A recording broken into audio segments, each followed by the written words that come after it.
All right, welcome back. I hope everybody enjoyed their lunch. Did everybody enjoy their lunch? Was it good? Yes? I'm about to introduce you to our next speaker who likely wouldn't approve of what we just ate.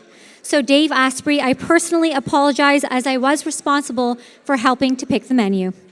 Dave is known as the founder of Bulletproof Coffee and the entire biohacking movement. As a 4-time New York Times bestselling author, CEO of Upgrade Labs, and host of a Webby award-winning Top 100 podcast, The Human Upgrade, Dave is a maverick in the entrepreneurial health science space. At only 28 years old, Dave's phenomenal career success left him battling cognitive fog, arthritis, pre-diabetes, which put him at high risk for stroke, and with the biochemistry of a 60-year-old. His own premature aging launched him on a quest to reclaim his health and vitality, lose over 100 pounds, and reverse his biological age. Please welcome Dave Asprey.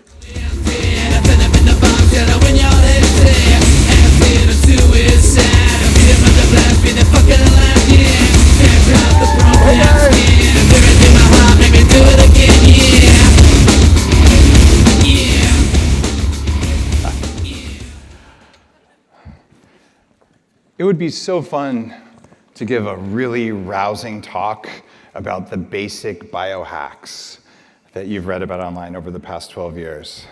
To tell you that you probably should be cold sometimes, cryotherapy. In fact, we're opening an Upgrade Labs here in Austin. Our Billy and Natalie are here. Early April, there'll be one 2 or 3 blocks from where we are, where you could do that, or you could do any of the other biohacks that you might have heard of, and some that you probably haven't heard of. But most importantly of all, it's not knowing that you can do something, it's knowing what to do, in what order, to reach what goal, based on where you are today. Because it just so happens that if you wanted to live a very, very long time, my goal is to at least live to 180. It's a very conservative goal, and I'll tell you why that's conservative in a minute. But some days, I shouldn't do cryotherapy, or I shouldn't get in the sauna, or I shouldn't intermittent fast. In fact, you probably shouldn't intermittent fast every day. But if you never do it, it's not going to be good for you. Now, sometimes, if you're a woman, you might have noticed that every month you go through certain cycles. Could it be that the biohacks on day 7 versus day 22 would be different for you? Yeah. If you're a guy, do you go through monthly cycles? Very small ones you won't ever notice, probably. But there are cycles that guys go through that women don't go through that have to do with prolactin levels. And that leads to one of the things I thought I would share with you today that you probably haven't heard before. I'm sure you'll read about it tomorrow on one of the bloggers who's here and who likes to write about my work. And this has to do with sex and longevity. Yes, you want to talk about sex? Now, if I was smart, I would have the Let's Talk About Sex Baby song queued up, but I didn't think about that. Because I didn't know I was going to talk about sex till I got up here. I don't know. It just happens sometimes. But let me walk you through why and how your body ages. And I'll just tell you, if you want the summary, like how to do the longevity stuff that I do, Superhuman, New York Times science best-selling book. This has all of the stuff in it in a framework that's easy to understand and do. Whether you want to spend $25,000 on gene therapy or you want to do the free version. By the way, I did the gene therapy, it's awesome. But this is just like, as an act of service for you, I will not probably make an additional penny if you do or don't buy the book, so I'm not selling this to make a buck. This is just my thousands of hours of longevity work in a book based on 25 years of work in the field of longevity. And you could say, Dave, you're so young looking. How could you have worked in the field for 25 years? But then you'd be lying. Because I actually don't look that young. I've also lost 100 pounds of body fat. I'm over, since I was about 23 is when I hit my peak. So I have some extra skin here. I have about 2 square inches less extra skin on my face than I used to, but I need to remove about 4 more square inches without surgery, and I've been able to do that so far too. I just haven't got the rest of it done. But these nasolabial folds will go away, or I could inject fat in my face, or I could say, I just don't care, I have a girlfriend. This is highlighting the history of longevity for you. In the late 90s, when I realized I have all the diseases that you're supposed to get when you're old, how do I get young? Well, I just learned from people in their 80s who were reversing their age. So I ended up running an anti-aging nonprofit. And this was the first generation, at least of modern people, who were looking at this. My board member, Mike, was 88 years old. Okay, I'm under 30. He's calling me at 11:30 at night when I'm getting burned out, going, Dave, I'm so excited, I have this new idea. And I'm like, who does this guy think he is? How does he have this much energy? And I worked with this group for more than 10 years, every month interviewing a leader in the field and just learning how to reverse my own age, even though I was young, how to make myself well, and then how to say, why would I stop? Let's keep going. And Mike, after his wife passed, waited a couple of years, and he called me one day and said, Dave, I'm dating a 36-year-old. And I was like, you dirty old man. But here's the thing. He was really humble about it. He said, I didn't know this would happen. He said, but there's this energetic connection I've never experienced before. And I met her, and they fell in love. Obviously, it probably wasn't a really long-term relationship, but it was for a while. And it was, in a word, nourishing. So if you look in the world of longevity, there's another group aside from the Palo Alto crowd of longevity people who taught me so much. It was the Taoists and the traditional Chinese medicine practitioners and Ayurvedics. And what they were studying was immortality. And they were willing to do anything to live a very long time, kind of like us, right? They had a very different view of reality and a very different tool set. It doesn't mean that everything they did was useless or everything they did was useful either. But they came up with an equation, and this is only for men. And they said, every time a man ejaculates, it diminishes his energy. And every time a woman orgasms, it builds her energy, or at least undiminishes her. So there's a very different thing. And they said there's a difference between ejaculation and orgasm in men. Now, as a young 30-something, emerging biohacker, I said, all right, that sounds like the biggest bunch of bullshit I've ever heard. I'm going to prove this Taoist wrong. So I got out Excel. I talked to my wife at the time. And I said, honey, the rules for men are, you guys ready? You want to write this down? Age in years minus 7, and then divide that number by 4. It's going to give you a number. So if you're a guy, don't ejaculate more often than that number of days. So if your number is 8 days, you're going to come once a week. Or you learn how to orgasm as much as you want without ejaculating.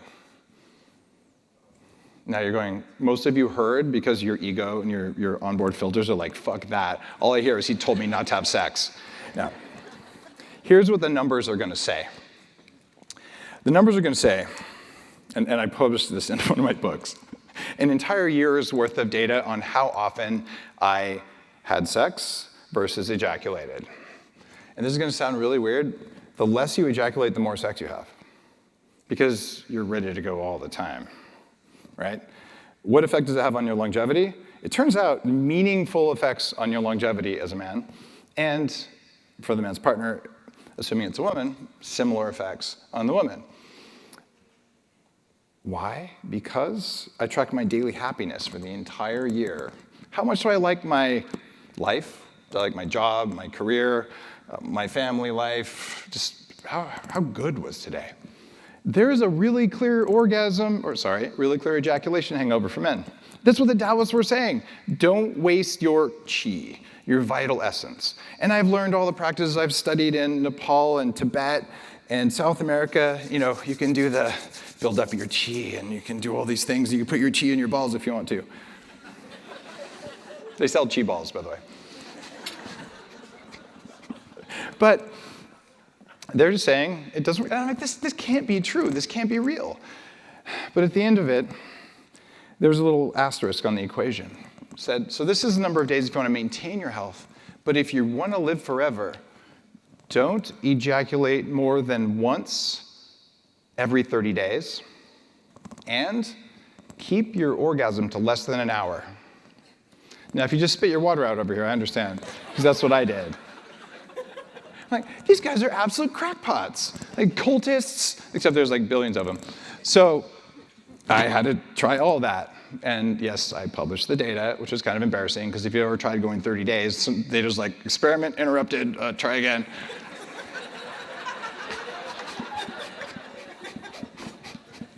So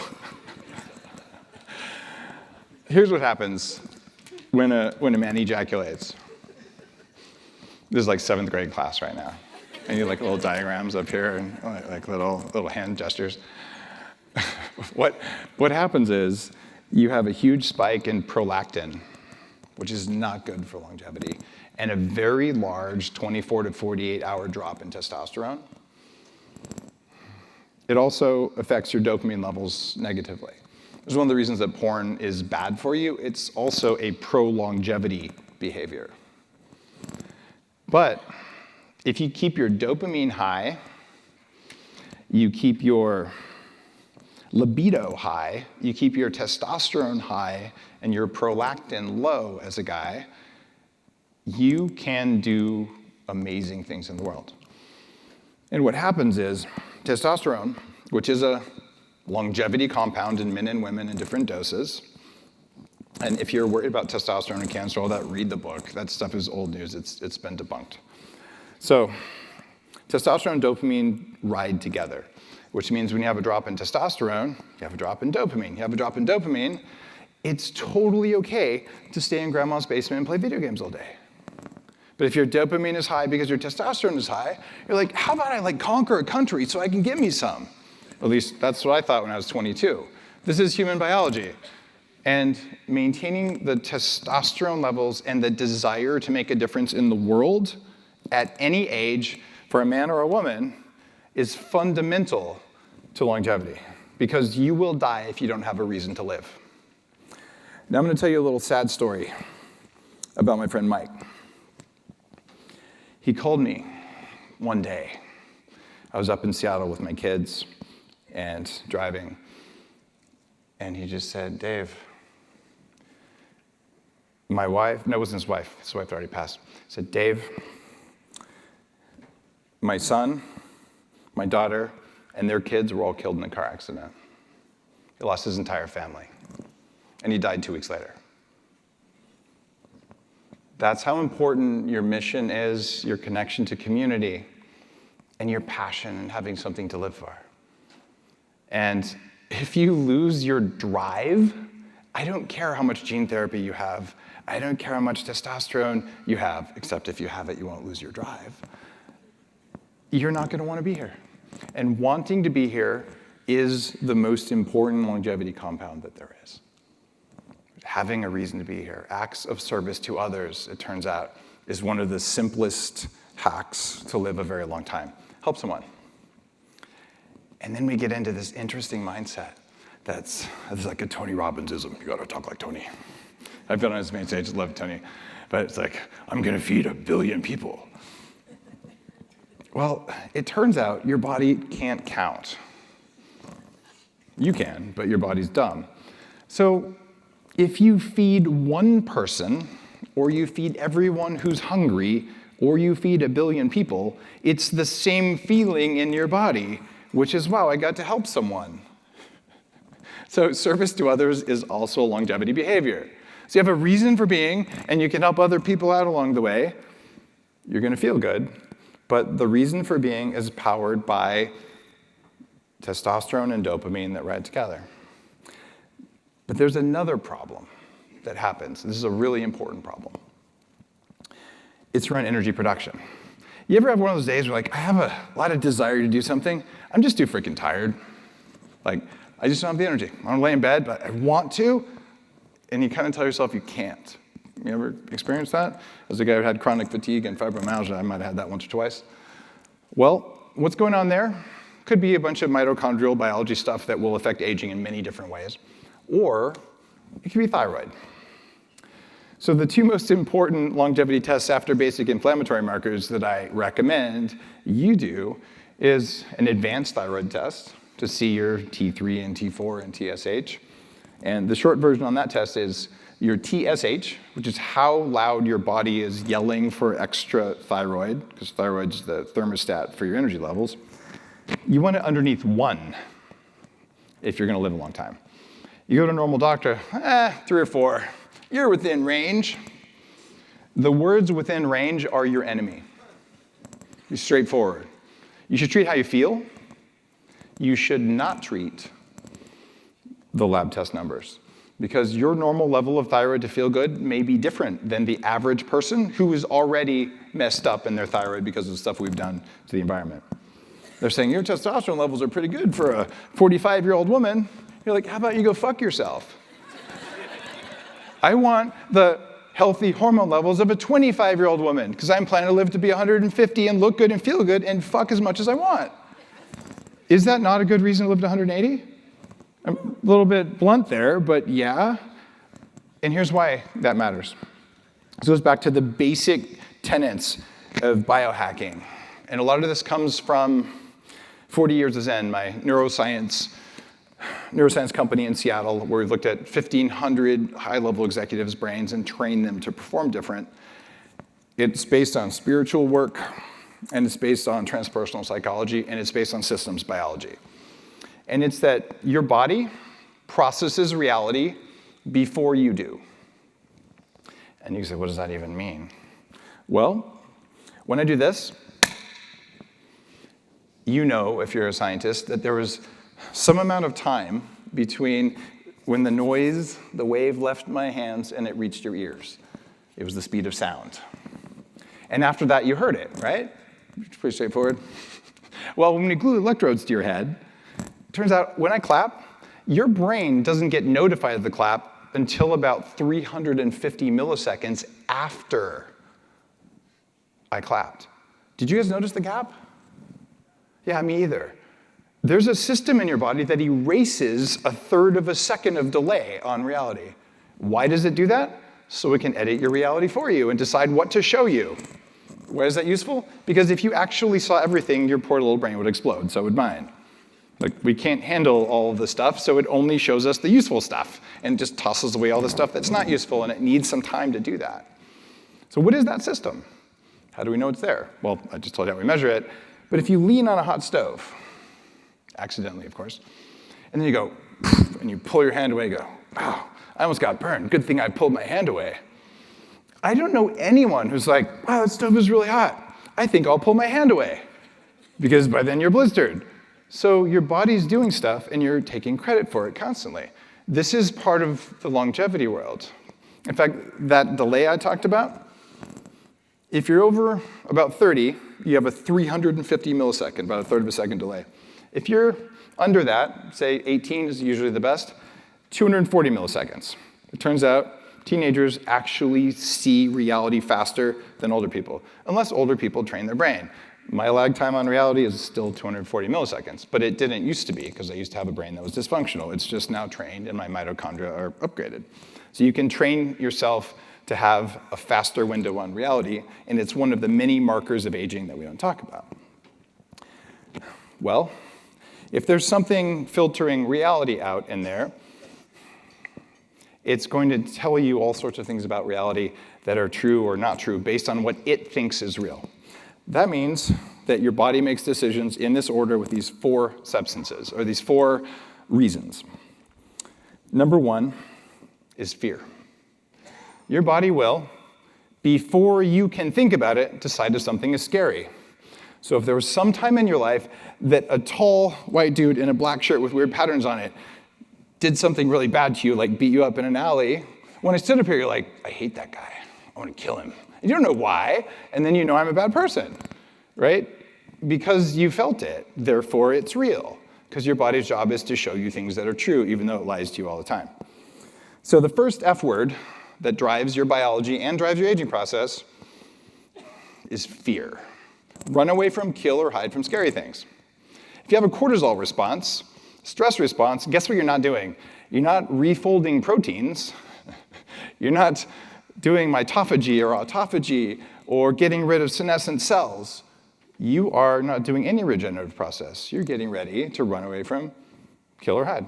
Okay? Happened before you can think about it, unless you learn to reprogram your biology, which is why meditation would be important. So that's fear. We've had huge advances in our ability to remove unconscious causes of fear in the last 10 years. EMDR is a simple and very low-cost one. At the very high end, you have the neurofeedback stuff. Not all neurofeedback will do that, but the stuff that we're doing at 40 Years Zen is one of the ways to do it, and I've written extensively about all the different technologies to do that, because you shouldn't have fear triggers in your unconscious. If you can be triggered, you are carrying a loaded gun. Now, here in Texas, that's legal. But for the rest of the time, if someone says, that triggered me, I'm like, dude, that's rude. You shouldn't carry a loaded gun. Here, go get a therapist. So what's the second F word that all life has to do if it's not being hunted right now? Food. Eat everything. Because famines have killed all species on the planet for 2 billion years, ever since our mitochondrial species and us merged. So fear, food, and there's something else that life has to do to stay around forever. It's also an F word. Anyone want to shout that one out? I heard someone drop an F-bomb over there. I was thinking fertility, but you're one of those. I appreciate it. There's about 50% of people agree with you. Yeah, we're the fast responders. It's all good. But yeah, it's fertility. So here's what's happening before you can think about things. Is it scary? Can I eat it? Can I fuck it? No. I just explained every bad decision you've ever made in your life. You ate all the Ben & Jerry's. You procrastinated or didn't take that job off, or you didn't ask that person out. You didn't start that company. That was all fear, right? And then, well, all those other dates you probably shouldn't have gone, but you did. Okay? None of that was you deciding it. It was your onboard hardware deciding it for you. All of those affect your longevity. The first one, safety, is necessary for you to regenerate. Someone who feels like they're never safe is not going to live to 180. You actually can learn to play back the feeling of safety consciously so that your heart rate variability goes up consciously. You can do this with breath work. You can do this with heart rate variability training, which we just heard about from an earlier speaker. I was an advisor to the Heart Math Institute who brought most of this knowledge out back in 2008.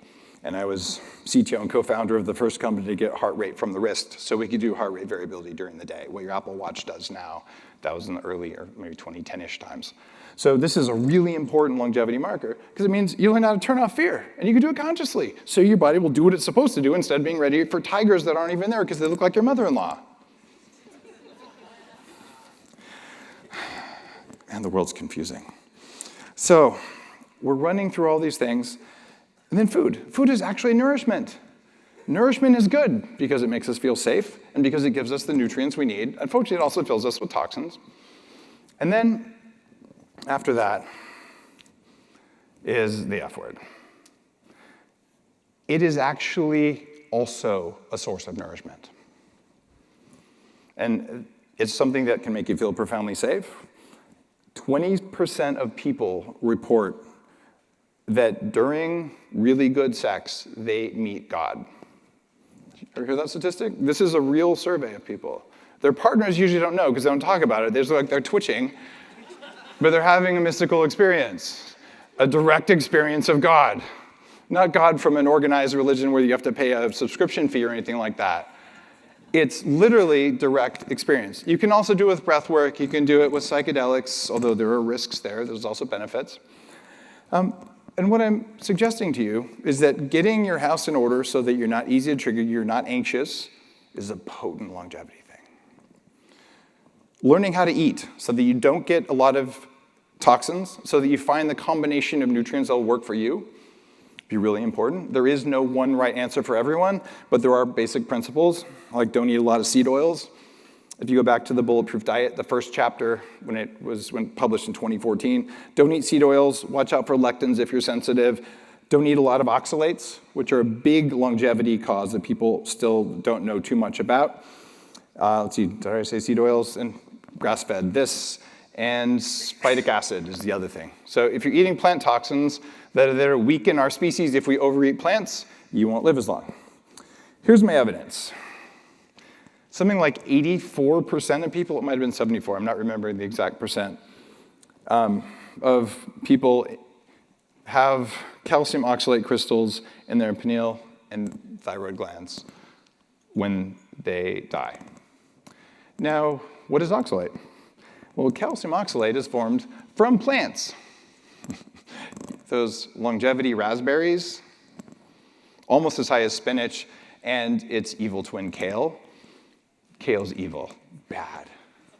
So if you want to live a long time, I don't care if Rhonda Patrick says she likes kale. Rhonda Patrick can't spell mycotoxin or oxalate. I know, I've asked her about it, but she doesn't want to come on the show. So what's going on there? Well, it turns out that plants, when they're running the F words, fear, if something's scary, by the way, people eating you is scary, in case I wasn't clear. Like, let's say, run away from, kill or hide. Plants don't usually run away, so they can only kill or hide. So how do you hide? You wrap yourself in poison, thorns, and shells and things like that. Oh, but if you're on a whole food diet, you eat the shell, so maybe that's a bad idea. And then the kill part. So what do? They make compounds that suck minerals out of your body. And when they suck minerals out of your body, you can't make testosterone. You don't have strong bones. Most of your systems to recover stop working because you don't have the raw materials needed to make the enzymes that allow you to fold the proteins. And the reason this is so useful is that if a plant is overeaten by a species, the species gets weaker, and then the plants can get stronger. It's Mother Nature just creating balance. So historically, when the raspberries are in season, you eat them for the 2 weeks that they're in season. And if you add a little bit more kidney stone, 70% of kidney stones are caused by oxalates from plants, beets, almonds, excessive sweet potatoes, not to mention spinach, kale. Every grain, except for white rice, legumes, even green tea, but not coffee, strangely. So these are an issue, and I know, because I was a raw vegan, and it fucked me up. I shattered 2 teeth because it was depleting my minerals, and I'm still getting some of that stuff out of my tissues. And I feel better now than I ever have, and I never felt more pain systemically than I did when I was a vegan.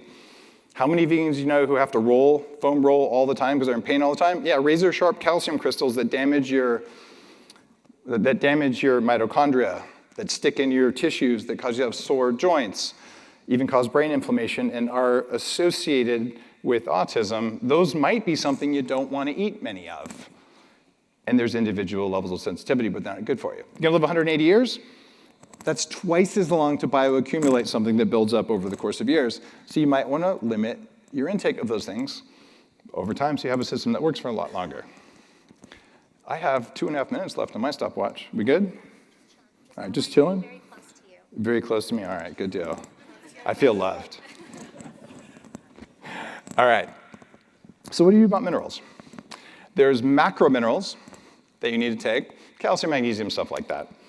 And what a lot of people don't talk about is that to drive minerals to their correct home in your body, you need to have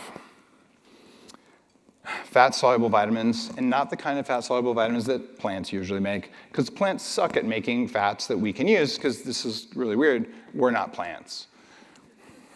So what do? I take something called vitamin DAKE, vitamin D-A-K-E, has all the right ratios of stuff. It's a vitamin DAKE, and on the same site is Minerals 101, which is broad spectrum macro minerals and the right ratios of the fat-soluble vitamins, so vitamindake.com. And then I drank, yes, I know I'm super pitching my stuff. It's gonna totally change my life if you buy my coffee. It won't. but it'll change yours, and that's why I do this stuff. Danger Coffee. It's mold-free, lab-tested, and I invented mold-free coffee years ago. Mold is an issue for longevity because it disrupts especially your estrogen, but your other hormones as well. But it's full of trace minerals, several dozen different kinds of them that would be present in your body, things that you probably wouldn't even know are a part of your bone matrix. So doing this combination of vitamin D, Minerals 101, and Danger Coffee, I have bones that are so dense that when I had to have an old yoga injury repaired, I was awake for the surgery in Beverly Hills. The surgeon starts the bone saw, goes bzzz, and he goes to the nurse, what the hell, I can't cut through his bone. And literally, he said, what is this guy? And afterwards, when he finally got through, a little bit of smoke, and I couldn't feel it, I just watched it. And he said, Dave, I operated on someone half your age, and their bones cut like butter. What are you doing?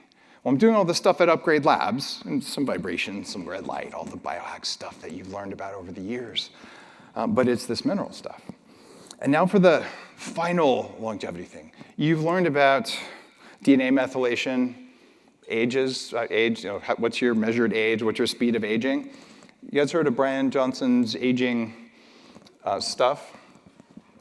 Brian and I have a lot of commonalities, like in our frameworks for understanding longevity, the way of measuring it, and some of the techniques.